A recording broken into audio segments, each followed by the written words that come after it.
आपण काही नवीन नवीन उपक्रम इथं करण्याचा प्रयत्न करतोय। ज्या वेळेला मी स्वित्झर्लंडला गेलो होतो त्यावेळेला मी अंबरनाथचा आमदार होतो। स्वित्झर्लंडला फ्युनिक्युलर जवळजवळ 11,000 मीटरवर नेलेले त्यांनी।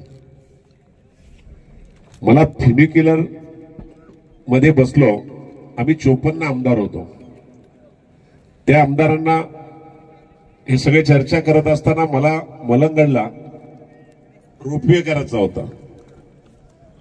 मी त्याच्याही पेक्षा विचार केला की ही फ्युनिक्युलर जर मलंगडला घेतली तर रोपवेपेक्षाही चांगलं काम होईल। मी तिथल्या अधिकाऱ्यांच्या बरोबर आणि कंपनीच्या बरोबर, शासनाची ज्यांची कंपनी आहे त्या, मला याचं प्रेझेंटेशन पाहिजे म्हणून सांगितलं। त्या ठिकाणी त्यांनी सांगितलं का तुम्हाला वेगळी वेळ द्यायला लागेल। दुसऱ्या दिवशी वेळ दिली भाऊ। सकाळी मी बरोबर 10 वाजता पोहोचलो। आमच्या 54 आमदारांपैकी एकही आमदार आला नव्हता, मी एकटा गेलो होतो आणि माझ्या बरोबर शासकीय अधिकारी होते। आमची टूर अभ्यासाचा दौरा होता। जवळजवळ 4-4.5 तास प्रेझेंटेशन मी पूर्ण घेतलं आणि त्यांना मी विनंती केली की मला याचे नकाशे आणि काही शिड्या मिळतील का। त्याने सांगितलं पैसे भरायला लागतील। आपले इंडियन त्या टायमाला 2004-5 ला त्याचे काहीतरी 56 का 58 हजार रुपये झाले होते। मी त्यांना ट्रॅव्हल चेक दिला आणि ते घेऊन आलो। सगळ्या टूर मध्ये युरोपच्या आमदार माझी फिरकी घेत होते की आता मलंगडला फ्युनिक्युलर येईल आणि आपण सगळे आमदार आता तिकडे टूरला जाऊ। मी थांबलो नाही। आज माझ्या व्यासपीठावर उपस्थित आहेत हे सगळे मान्यवर, खरं म्हणजे आज इथं उपस्थित आहे। मी त्या तिकडनं आल्यानंतर त्याचा पाठपुरावा असा केला, विलासराव देशमुख या राज्याचे मुख्यमंत्री होते आणि अजितदादा उपमुख्यमंत्री होते। भुजबळ साहेब सार्वजनिक बांधकाम खात्याचे मंत्री होते। पूर्ण त्याचा प्रस्ताव व्यवस्थित करून त्याच्या परवानग्या पार रेल्वेपासून ते सविस्तर सांगायला आपल्याला अवधी खूप झाला, टाइम खूप झाला आता आपल्याला। मी तो पूर्ण प्रस्ताव केला, कॅबिनेटला मंजुरी घेतली। त्याला जवळजवळ 3 वर्ष गेली, कारण त्याला इको सेन्सिटिव्ह झोन होता। त्याची परवानगी आणायला मला 2 वर्ष गेली होती। मंजूर झालं, त्याचं भूमिपूजन केलं, काम सुरू झालं आणि मतदारसंघ बदलला। मतदारसंघ बदलल्यामुळे ते काम थांबलं होतं। आता पुन्हा ते काम पूर्ण झालंय आणि आता काम ते पूर्ण झालं। भारतातली पहिली फ्युनिक्युलर आणण्याचं काम त्या टायमाला आपण केलं होतं। भुजबळ साहेबांनी तोच प्रस्ताव वणीला सप्तशृंगीला केला, पण तो त्यांनी फास्ट केला आणि तो पूर्ण झाला। अंबरनाथचा मतदारसंघ बदलल्यानंतर हा प्रकल्प थोडा थांबला होता। 2-4 वर्ष अशीच गेली होती, सरकार बदललं, कोणाला इच्छा नसते, पण ते आता मार्गी लागलंय। आता चालू होते, महिना 15 दिवसात ती फ्युनिक्युलर चालू होईल। सांगण्याचा हेतू असा आहे, मी या ठिकाणी सुद्धा ज्या वेळेला आलो त्या टायमाला काहीतरी नवीन करण्याचा संकल्प केला। इथं संकल्प केला त्या टायमाला नवीन काही अशा अगोदर घाटामध्ये काही नवीन बनवण्याचा प्रयत्न केला। मी चायनाला गेलो होतो आणि चायनाला काचेचा स्कायवॉक आहे, तो जगातला सगळ्यात मोठा आहे, 70 मीटरचा आहे। 70 मीटरच्या स्कायवॉकवर मी चालत गेलो थोडासा, एक 10-15, जसं आता गुंजाळने सांगितलं की तरी पाहिली का आपले डोळे बदलतात, आणि मी डायरेक्ट रडायलाच लागलो आणि अंग टाकून दिलं। म्हणलो मेलो आता, काय मी वाचत नाही। ती काच तुटत नसते, काही नसते, पण त्या काचेवरून जर खाली नजर गेली तर हजारो फूट खोल, जसा हा 3000 आहे तो 2000चा स्कायवॉक आहे। मग मला माझे डोळे बांधून मला काढलं बाहेर।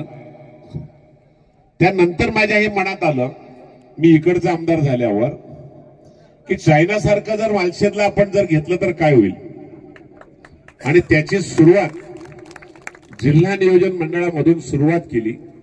त्याला 5 कोटी रुपये आपण डीपीआर बनवायला मंजूर करून घेतले। डीपीआर झाला, पूर्ण मान्यता झाली, पुन्हा सरकार बदललं आणि हा सुद्धा सगळा वनपट्टा आहे। याच्या परवानग्या सुद्धा फार किचकट होत्या, पण वन विभागाने आपल्याला एवढं चांगलं सहकार्य केलं नाशिक जिल्ह्यामध्ये आपल्याला 10 हेक्टर जागा वन विभागाला दिली आणि आपला हा पट्टा सगळा मोकळा झाला.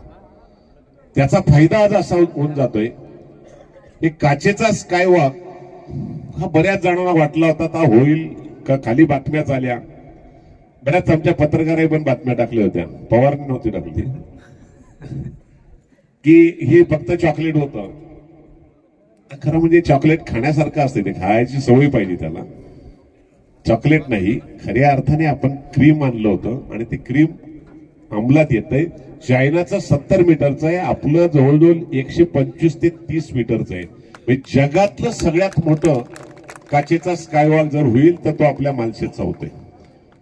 योगायोग असा, सरकार बदललं 2 वर्ष 2.5 वर्ष उद्धवजींचं सरकार होतं, त्याला मला काही सहकार्य होत नव्हतं.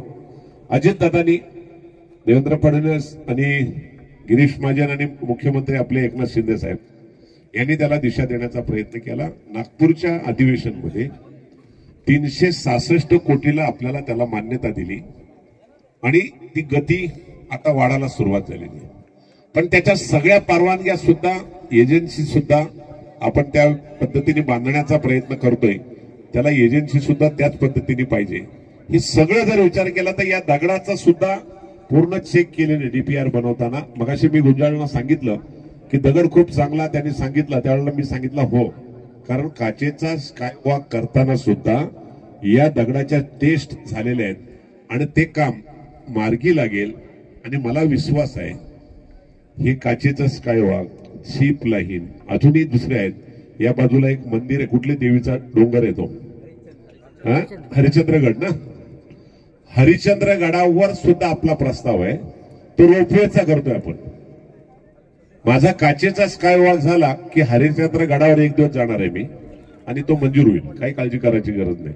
शेवटी याला जर दर्जा द्यायचा असेल, याला जर दिशा द्यायची असेल, केवळ पर्यटकांचा विचार करून नाही तर आपल्या भागाचा खऱ्या अर्थाने आर्थिक उन्नतीचा मार्ग या पर्यटनाच्या माध्यमातून भारतात नाही जगात सगळ्यात मोठा जर झाला तर जगातले पर्यटक आपल्या मालशेजला येतील आणि उत्पन्नाचा खूप मोठा सोर्स आपल्या मुरबाड मतदारसंघाला होईल. जुन्नरला सुद्धा त्याचा फायदा होईल.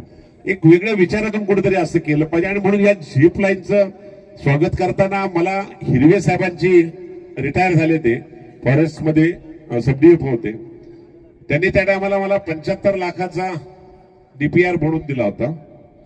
पण आता त्याला पुन्हा वाढले असतील, कदाचित कोटी, 1.25 कोटी काय लागतील ते. आता गुंजाळ किंवा ही टीम विषय आपले जे आहेत त्यांना आपण, मी आजच मगाशी त्यांना पत्रकारांना सांगितलं की ताबडतोब याला पर्यटन मधून 1 कोटी रुपयाचा निधी देतोय आपण आणि त्या कायमस्वरूपीची आपण तयारी केलेली आहे. त्याच्यावरच ही ट्रायल आपली झाली आणि आज त्याच्यावर 1000 फुटाचा राष्ट्रध्वज लावणं हा सुद्धा एक फार मोठा इतिहास होतोय. केरळला 1800 मीटरचा झीप लाईनचा प्रकल्प आहे, आपला 2000पेक्षा जास्त मोठा होतो, 2 फुटाचा. त्यामुळे आपल्या गिनीज बुक मध्ये नोंद होईल अशा प्रकारचा आजचा हा कार्यक्रम आहे. आपण सगळ्यांनी त्याला उत्स्फूर्त प्रतिसाद दिला. खरं म्हणजे मला कौतुक केलं पाहिजे, त्या मुली खाली उतरल्या होत्या. त्या 2 मुली गुजरात मधून आलेल्या आहेत. हे आज राष्ट्रध्वज काढल्यानंतर या दोन्ही मुली त्याच्यावर जाणार. मी त्यांना विचारलं, मला काल परवा सांगितलं होतं की साहेब तुम्हाला पण एक 100 मीटरवर नेणार आहेत. मी मनातल्या मनात सांगतो माझं वजन आहे 90 किलो, ते तुटलं तर काय होईल. आता त्यांनी सांगितल्यानंतर मला हिंमत स्वतःला झालेली आहे. त्यांनी सांगितलं 2200 किलोचं आहे, त्यामुळे त्याच्यामध्ये मी काहीच वाटणार नाही आणि 5 मिनिटात या मुली पलीकडे जातील. हे एक ऐतिहासिक काम आहे खरं म्हणजे. आणि ही जी मुलं, ह्या ज्या मुली या वयात, आपल्या तालुक्यातल्या पण 2 मुली आहेत, त्या पण जाणार आहेत. म्हणजे हा इतिहास घडवण्याचा एक सगळ्यात महत्वाचा टप्पा आहे. आणि म्हणून आपण सगळेच जण एक वेगळ्या विचारातून आपल्या मुरबाडमध्ये घडतो. आणि आज मला कौतुक केलं पाहिजे माझ्या तरुणांचं. निरोपानी हजारो तरुण बाईक घेऊन निघाले. मी तर ते पाहिल्यानंतर मला स्वतःलाच वाटलं की काय चाललं हे. एक वेगळी तरुणांची फळी अशी उभी राहिलेली आहे की भाऊ एक वेगळं वैभव मुरबाडमध्ये तयार होत आहे. भरत पाटील तुम्ही स्वतः पाहिलेत, सगळ्यांनी जी मेहनत केली ती मेहनत खऱ्या अर्थाने आज आपल्या समोर आहे.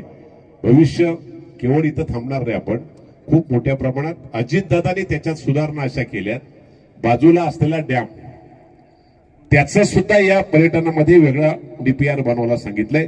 त्या ठिकाणी बोटिंग, अजून काही नवीन संकल्पना, अशा काही विषय करायचे. त्यांचं तर म्हणणं असं आहे अजितदादांचं, का हे पर्यटन असं झालं पाहिजे. माझ्या पुणे जिल्ह्याच्या पण बाउंड्रीवर आहे आणि ठाणे जिल्ह्याच्या हद्दीत आहे.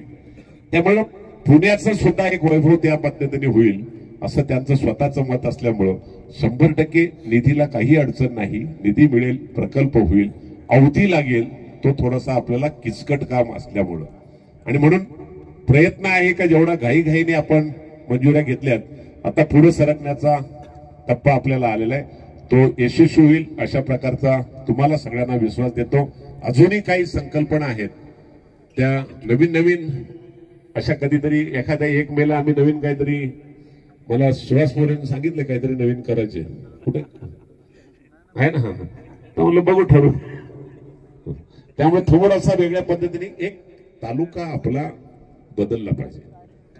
उत्पन्नाचा सोर्स मी मगाशी काल मला तर आज सकाळी सांगितलं, एकच एमआयडीसीवर आम्हाला रोजगार मिळत नाही. त्यातही बरेचशा अर्धे बंद अर्धे चालू. आपण सरळगावची 1 महिन्याच्या आत एमआयडीसी डिक्लेअर करतोय. मंजूर झाली ती, तिला काही अडचण राहिलेली नाही. त्याच्यामुळे एक उत्पन्नाचा सोर्स या तालुक्याला वाढावा, हे जे आपलं मनातलं स्वप्न होतं ते सगळं पूर्ण होत आहे. आपण सगळेजण एवढ्या गुणामध्ये सुद्धा उपस्थित राहिलात, सगळ्यांचं मी मनापासून स्वागत